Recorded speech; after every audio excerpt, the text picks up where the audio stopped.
be taking a look at areas and perimeters.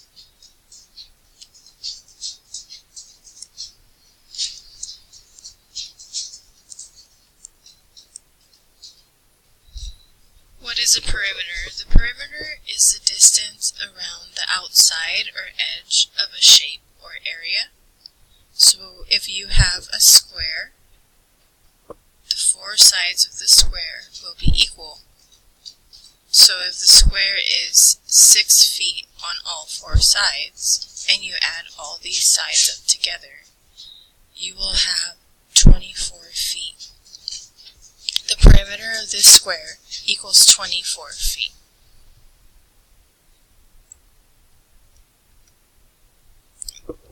Here's another example if you want to write this down in your notebooks so you can use it for future reference. What is the area of an object? An area is a measure of how much space there is on a flat surface. Go ahead and write the example down in your notebooks so that you can use it later when you practice. How do we find the area? Well, we do this by multiplying the length times the width. The way you see here, there are 4 square units as the width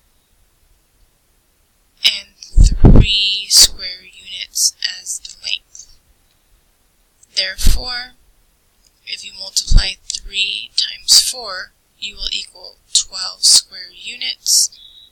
This shape is a total of 12 square units. Okay, now it's time for you to practice. Go ahead and click on this link right here and press play as soon as you go onto that website and complete the activity. After you complete the activity, go ahead and reflect on your work and write 3 sentences or more in your notebook to describe your experience during this math practice game.